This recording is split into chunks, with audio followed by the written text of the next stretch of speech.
There are many notions about the scales of Judgment Day, and typically we picture something simple in our minds, like every person's going to stand on Judgment Day, and every person's going to have their own kind of a weighing thing in front of them, a scale, and there's going to be bad deeds on the one side and good deeds on the other side, and whichever one ends up weighing more is where a person's going to end up. If their good deeds are heavier, then they're going to go into heaven. If their bad deeds are heavier, they're going to go into hell. But the Quran actually paints a much more complicated picture than that simple image, to help us understand what's actually going to happen on Judgment Day, how our deeds are going to be weighed, and what that means for us right now. He says, وَالْوَزْنُ يَوْمَئِذٍ الْحَقِّ.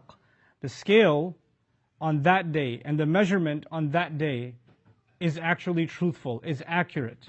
The first thing that means is it's real. Don't think that Judgment Day is not going to happen. Al-Haqq could mean al-Haqiqah, in its reality. So don't doubt it. But the other meaning of al-Haqq is actually that it's accurate, and that it's precise, and that it's also justified. Haqq is also, haqqun laha, for something is rightful of it. Allah is almost saying, all the scales we have right now are not accurate. And all the judgments we have right now have some degree of inaccuracy.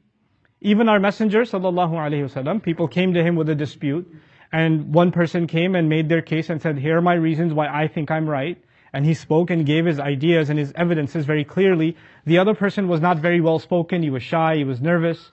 And it makes it look like one person had a really good case and the other person didn't have a good case. The same thing happens today in a courtroom. Somebody can get a really good lawyer and somebody can get a terrible lawyer, and it looks like the good lawyer has a better case. But justice is not the same as the one speaking. If you spoke well or you made a good case, that doesn't mean you are more rightful or you're more true. Justice is something else entirely.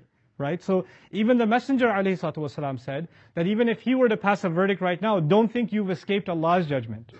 That's something else. That's a different set of standards. Because Allah Azza wa Jalla knows realities far beyond what we can know. The same is true even of the laws of Islam. The laws of Islam are better than any other law because it's the law given by Allah Azza wa Jalla. But at the same time, the law of Allah can also be misused. The law of Allah can be manipulated. Somebody, for example, can be given a punishment in Islam because they're found guilty. But because they were found guilty in the court of law, maybe the evidences presented were corrupt evidences, they were faked, they were false testimonies. There could be all kinds of things that took place, corrupt things that took place. At the end of the day, Sharia was established, the law was executed, but as a matter of fact, justice was not served. So just because the law is served, justice isn't necessarily served.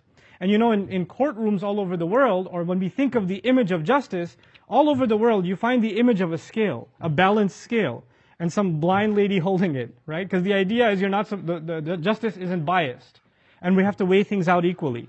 But when Allah says on that day scales are going to be actually justified, what Allah is telling us is, no matter how much we try to make judgments in this world, the judgments of this world are limited. They are imperfect and they're not complete. It is only on that day that judgment is going to be in its absolute sense.